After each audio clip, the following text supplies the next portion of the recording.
Hey everybody, welcome to Maximum Libertarian. I am Brian, and today we are joined by Cesar Alberto. We recorded it on the Zoom app, and now we're putting it straight to YouTube and our podcasts and all that good stuff. So if you're watching it on YouTube, please click the subscribe button, hit the notification bell, like and share the video, and join this movement. The Libertarian movement. So find your local affiliate, join your state party, join nationally, at all the groovy places you can do it. I'll have it listed in the link below. And so I hope you enjoyed the interview with Cesar Alberto. Hey everybody, welcome to Maximum Libertarian. I am Brian. Dean.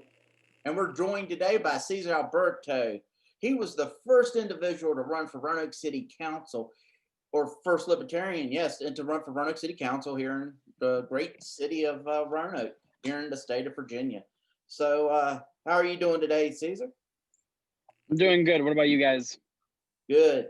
So what we're going to focus on today is I just want to talk about your run. First, thank you very much for running. I think you did a terrific job considering the pandemic and all those things that you had thrown in your way.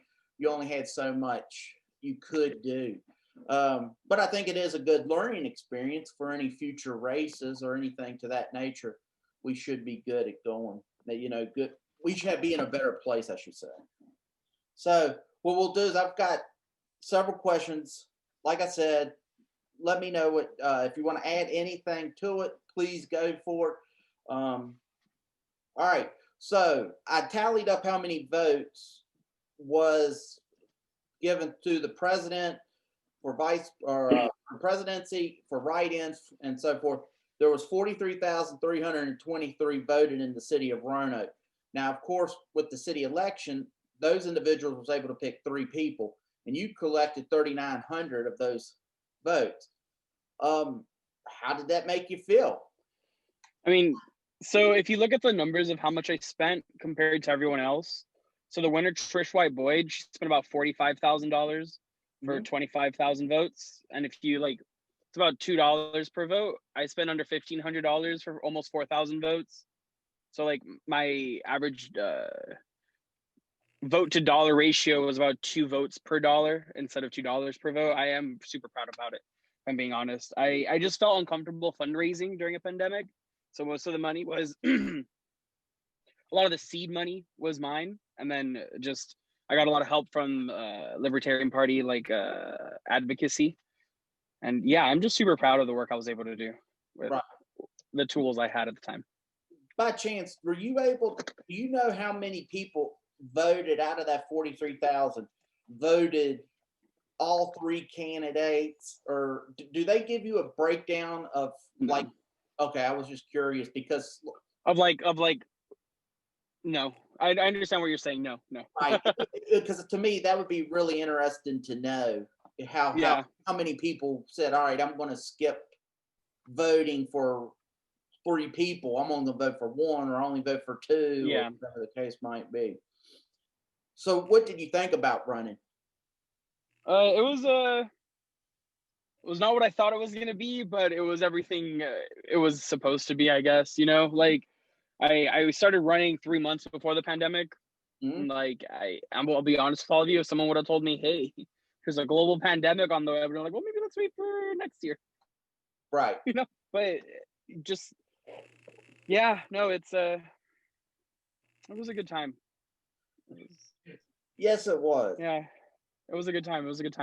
Do you realize in the district of Carlisle, or I guess it's how it said, that you were not not last place in that district, that you were actually above the bottom on that district, and actually over 5.29% of the vote went to you. Wow. It's good to know that you made inroads that others could not make. Running for office, as I started to find out in 2019, and I'll find out heavily again this year coming up, is a rough time. But you're spreading the message of libertarianism across Roanoke, which was good. Your name's there. This is, to me, you ran an excellent campaign based on what you had, the situations you had thrown at you at the last minute. And Brian, you two hit it out of the park when it comes to what you were thrown. In my biggest opinion, and it goes to Brian too for being campaign manager of Cesar, to say that y'all both did an amazing job and did what you could with what you had. I mean, you couldn't do anything more about with the pandemic issue. You got things thrown in your face at the last minute that the other candidates really didn't have thrown in their face. Yeah. When it comes to the COVID issue, and you did what you could with what you had, and you did a great job. And I'm sure people will, almost 3,900 votes, a lot of votes for any candidate. That's a lot of earned votes, and that's earned votes. I can guarantee you that. So, congratulations on that. Thank you for that. Appreciate it. What came up that surprised you besides the pandemic?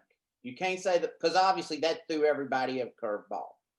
Was there anything when you ran where you went that you got thrown? Did you got a thrown curveball besides the pandemic? Honestly, it was, so far as like, I guess competition and stuff goes, and like it was exactly what I thought it was gonna be. Just your typical stuff of just like having opponents, I guess, taking your platform ideas. I mean, I'm okay with it. I'm fine with it. I'm completely fine with it. The whole point was to get people talking about my stuff, because like as a first time candidate, I wasn't expecting to win. I wasn't. I was hoping to get more than what I got, but I'm happy with what I got. Yeah, I lost my train of thought mid-sentence. I'm so sorry. We were speaking about what anything surprised you. Oh yeah, just I was talking about the platform issues. Just the fact that like I had a couple candidates taking, for example, the short-term rental regulations straight out of my platform and incorporating it into theirs and stuff, and just that was kind of really upsetting, but I was just happy, I guess, that it was spoken of. Right. Well, yeah, politically, they're going to go after. If they think it's going to benefit them, they're going to do it. I mean, It's just known. The Libertarians have great ideas. Just as a whole, LGBTQ rights were more Second Amendment heavy than the Republicans. To just marijuana. I mean, all those right there are things that Libertarians pretty much started, and the other two parties have stolen, and they will continue to do so because they have no moral to not take it. And if I'm being honest with you, I'm kind of okay with it, just because it spreads your message. Yeah, exactly. And it benefits me at the end because I got more people talking about what I wanted to talk about. And I mean, so far as the people that won the election, it's my ideas didn't align with anybody that won, not even in the closest sense. But I mean, hey, there's always 2022, right?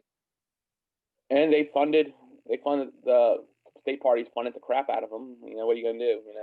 You got the government. Well, not even that. Like you had, like, I don't want to speak about other people's financial situations, but one of the winners he's the publisher of like a big magazine, so like, he had money to spend. Another one was the owner of in-home healthcare agency, so they had money, And then the other one was a retired city employee, and we know how much city employees are paid once they climb up the, I've seen the $50,000 a year assistant jobs at the city of Roanoke. But I mean, we're not ready to talk about that.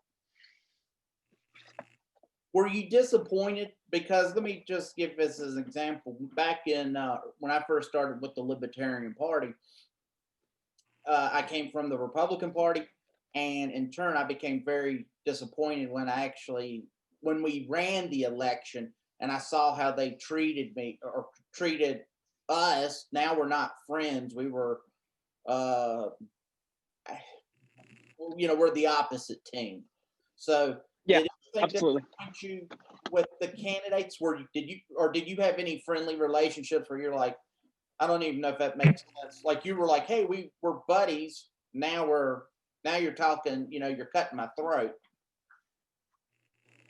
A little bit, yeah. So I don't want to name anyone's names because we're talking about Cesar today. We're not talking about Right, yeah, the yeah. other, individuals. But like, yeah, I had a couple of candidates. For example, one didn't tell me he was a candidate. They didn't tell me they were a candidate running for city council. We had a whole meeting at the beginning of the election season in January. And then at the end of the meeting, after I disclose everything, my plans or whatever, me assuming that he wants to help out with the campaign and volunteer. No, at the end, for full disclosure, I'm a candidate that's running against you. Oh, well, thanks for letting me know at the end of the meeting. And then that just divulged into like a whole lot of shady stuff coming, especially from the Republican Party here in Roanoke. Just like, for example, their sample ballot, they purposely crossed my name out of their sample ballot with their circle. And like, I'm okay, it's the business we live in and stuff, but like, are you trying to spread the ideas of the Second Amendment, of personal liberty, of personal responsibility, of fiscal responsibility, or are you just trying to push the GOP? It's not even a GOP anymore. It's the Trump party. You're just trying to push the Trump message out. Right. Like what are you trying to do here? And I expected myself. I really expected to. I didn't want to call it necessarily an allyship or an aligning myself with the Republican Party, but if we were going to help anyone out, it would have been the Republican Party and they would have helped each other out. But just with the sheer amount of ignorant, and just racism that's prevalent in specifically the Roanoke City GOP, and I'll call it out for what it is. It's blatant racism. I have proof of it. I'll show you, from them choosing anywhere in the city to have a rally, they choose to have a rally at Robert E. Lee Plaza. They could have had it in front of City Hall. They could have had it in front of the courthouse, in front of the police department, in front of anywhere in town, on the Roanoke Star, the Mill Mountain Star, anywhere. But you chose Robert E. Lee Plaza. Protests are about messaging and getting your views across, and it's obvious that what their views were. Right. And so I couldn't align myself with that at all. And I will say that, I had taken up for Cesar a few times. I mean, they were, unlike the Democrats who were not going after Cesar heavily, they weren't going jamming down his throat. The Republicans and the GOP in Roanoke City, which doesn't surprise me because you and I both know some of them, Brian, who they are. It doesn't surprise me the tactics they went to try to attack Cesar. It really doesn't. And I try to make friends where you can make friends, but there's some people that just can't be friendly, if you know what I'm saying. It's just you try to work with them on the subject matter, right, that we agree on. We try to work with the Republicans. As a Libertarian, you try to talk to Republicans, Second Amendment, fiscal responsibility, which they don't have anymore, things like that. But never had. Then you look at certain individuals and that are within that party are just basically stab you in the throat, cut your neck off. Don't want to hear you. They'll say one thing to your face. They'll try to come to your meetings and grab members, and it's just not. That's the GOP. Certain individuals in GOP in Roanoke. That's just a problem we have, and quite frankly, they didn't win either. So they should be ashamed of themselves for not lining up more with Cesar. They should be ashamed of that, because if they would have went and said, okay, would have appealed to a Libertarian, appealed to the voters that voted for Cesar to vote with the Republicans too, okay, what would that have done? Their voters voted for all three, so then people would be more likely to vote with a Republican maybe that voted for Cesar, and then they may have actually got a seat. For sure, Peg would have won. For sure, Peg would have won. For sure. Like, I don't want to name any names, but since she did come in fourth, the difference between the fourth and the third person's votes were so small that those 3,900 votes, or even if maybe 1,500 Republicans voted for me, those still 2,000 votes could have made Peg the third person. And that would have made a Republican. And not that I even think that Peg is a Republican or that I think the other candidate is a Republican. It would have benefited them, and it would have benefited me too. But I mean, I couldn't do it just with the whole post about like segregation. Desegregation should not have been forced, even though there were government schools that were forcing segregation. I don't know. It's just, I don't know. I couldn't align myself with them, and I don't think I can ever align myself with them. Agreed. All right. So having that, this will be off topic, somewhat of a political thing, but emotionally, you get hammered from all sides on Facebook, probably through email. What did you do emotionally to make sure that you stayed level and not, because when you go into a fight, and let's say that's what this is. Politics is a fight for your ideas to make sure it gets to the top, but you don't want to get angry. So you got to make sure you maintain your cool. You shouldn't get angry. You should use it properly, I should say. You should use your emotions properly. What would you do to keep your emotions level?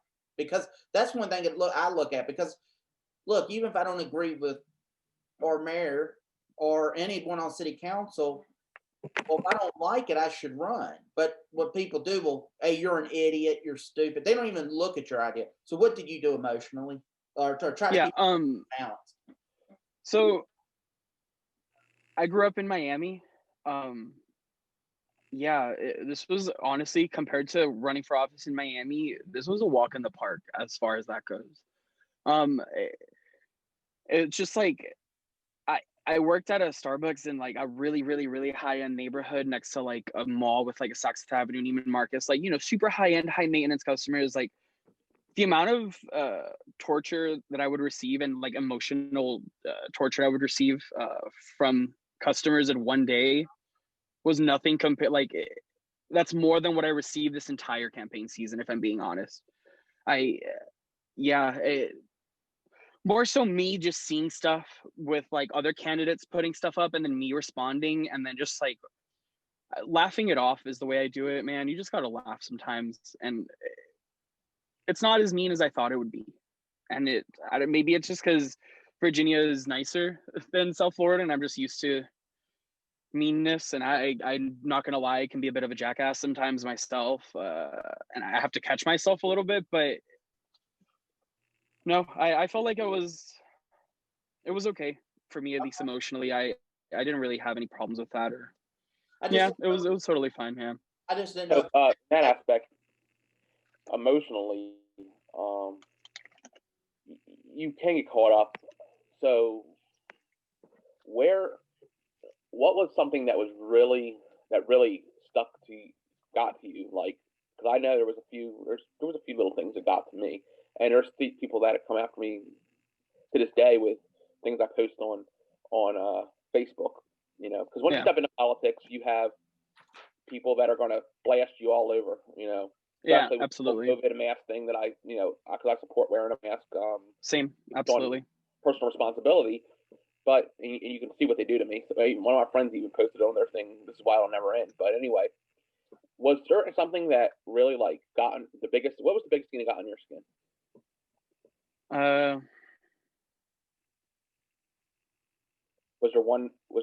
Was there anything that really just? I mean, so the one thing, I guess I already talked about it, but it was the whole segregation post. It was a quote from Malcolm X, just basically talking about. Oh wait, I just remember. I'm so sorry. It just came to my mind.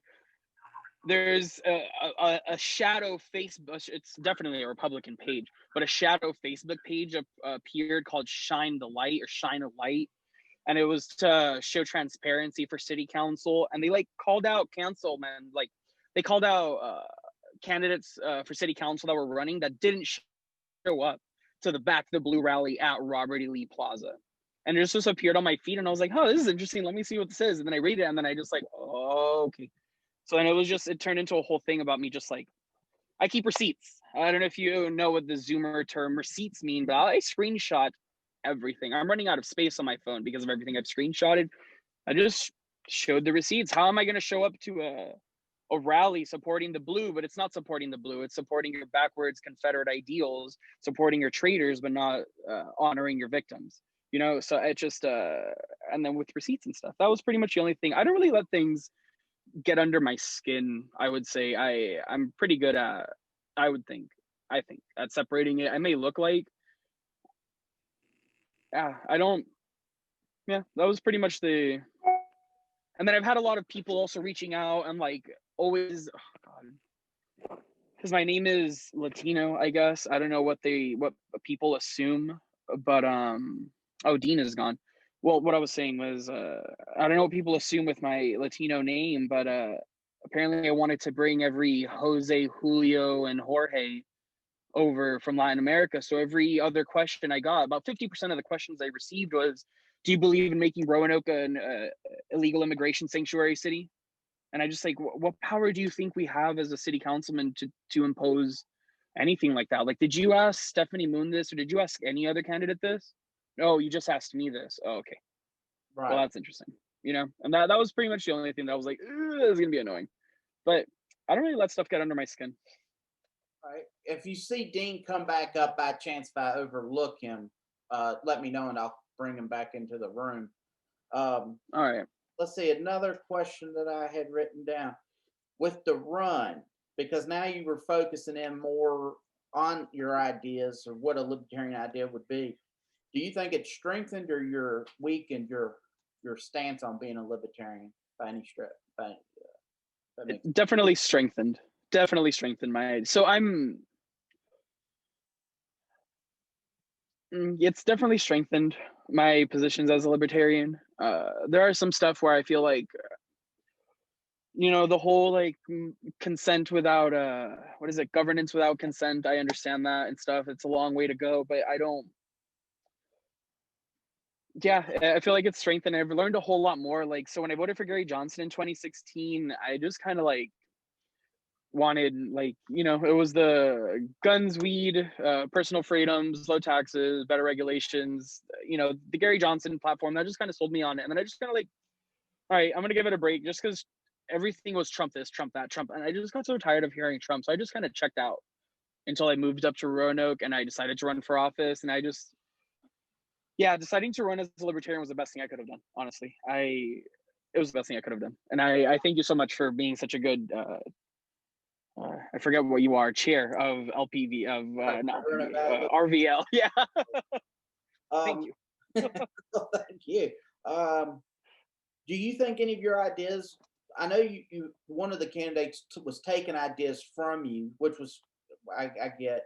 But do you think any of the ideas that you put up will be enacted by City Council? I'll be honest with you. I'm a bit fiery, I guess. Probably not, and just out of sheer distaste for me, just because of me calling them out a couple of times. Maybe they probably won't. Just the three candidates that won don't really. This is gonna make me sound like such a douche. I'm so sorry. But I'm just gonna say it. I'm gonna say it. It is what it is. I feel like the candidates that ran to run and didn't really run to do anything, if that makes any sense. No. Like, does that make sense? Like, they ran to run. They didn't really run to do anything. Like, they just kind of like chose keywords and and they're just like, we're just gonna, throw S at the wall and see what sticks. And it's just gonna be the same old that we've seen for the past 20 years of city council, and it is what it is. Hopefully 2022 is going to be a really fun run, but I'm focusing right now on 21 and getting that run ready to go. But my main focus is 2022, and I want to have a full slate of. So 2022 is the next city council. Absolutely, yes. Right. See, one thing that what you were saying about those that run just to run, and I tell you is, I believe sometimes they don't want to tell their constituents, and they don't want to tell the people that are voting for them. They're not telling them the truth. So sometimes they don't want to take a hard stance. So what they'll do is they will blatantly be the Pied Piper and lead them over a cliff, knowing what they're leading them to is not sustainable. If it's hey, let's just write off your student loans. Hey, let's just give this and that. You can't give away free stuff. Someone's going to pay for it, and see, they don't tell them the rest of it. Absolutely. I think I would rather see my leader tell me something that I don't want to hear, but it's the truth, instead of just telling me what I want to hear, and then they do complete. Because if you look at the Republican Party, the way that they've led, if you read what they talk about, you're like, okay, I'm, limited government, your freedom. So we're going to back the people, the individual. And then if you watch how they've led, it's been completely backwards. Yeah. So Republicans are only Republicans during an election year. Then they're Democrats. That's just how it works. It's just a different flavor of Democrat, but they're the same. I'm telling you, it's the truth. Republicans talk about limited government and everything you just said during an election year, but then when it comes time to brass tacks to put the pen to the paper and get to work, they're Democrats. Right. It's the thing is, if you look at those that have ran and did what they were saying, look, we'll just use Justin Amash, who's now a Libertarian, and I'm not saying he's the greatest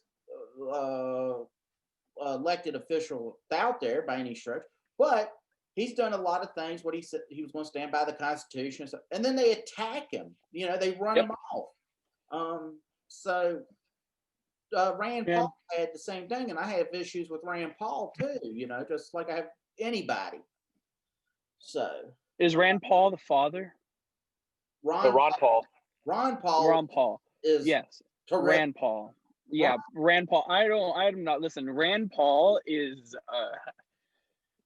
he's a joke. I'm so sorry.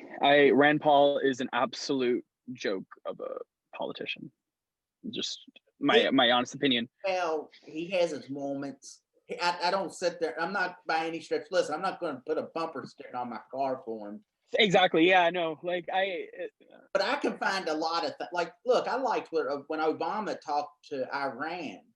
Hey, I want my president to go talk to people who hate us. I don't Absolutely. care.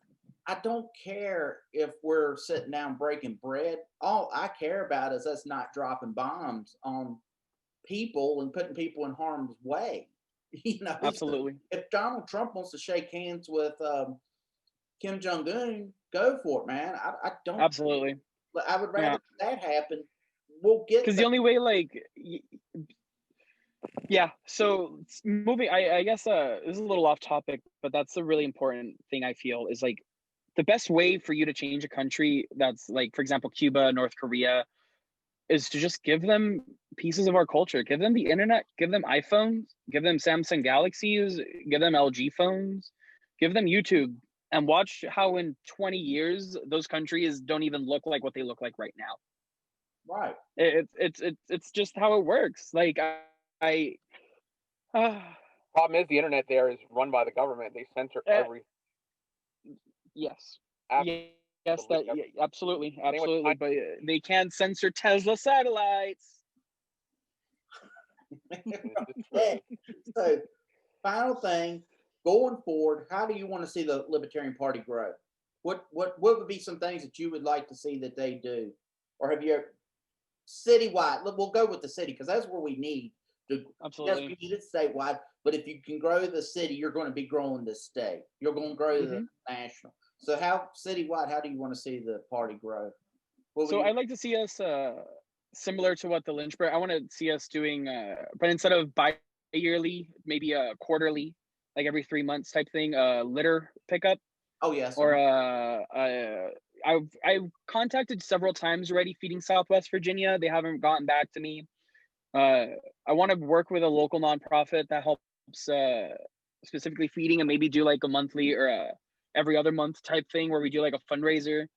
Hopefully after I don't know what stage we're in right now with a shutdown. I don't know what's going on with that, but hopefully next year it'll be easier to do that, a hot chocolate contest, chili contest, just really get us out there and get people talking and just seeing that we're not just a political party. We're here to we're here to exemplify I can never say this word, voluntarism.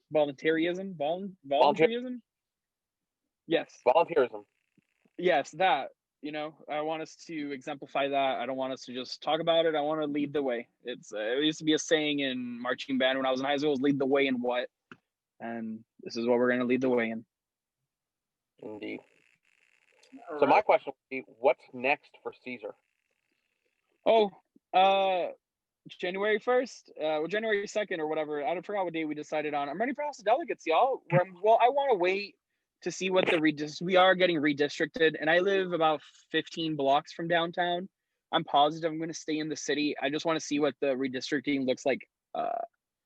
Just in case they do some crazy stuff where they just like gerrymander the heck out of Roanoke City and just like cut me out, and then like I don't want to collect signatures on January 2nd and then they not work on January 31st or whatever day the redistricting committee meets. But yeah, no, I'm running for House of Delegates. Getting rid of Dillon's rule. So right now we're at a Dillon's rule system where anything a city wants to do, they have to ask permission from the state government to do. Move away from that, move over to a home rule, help lower the regulations. I want to ensure that the marijuana legalization includes home growing with no limits. There should be no reason why an arbitrary 6 plants makes any sense in a house. What's the difference between 6 and 8? What's the difference between 4 and 9? There's really no difference in plants, you know. Make sure that the marijuana cannabis legislation goes through with and then red flag laws, specifically getting rid of those. Boy, that's a good. I'll tell you something right now.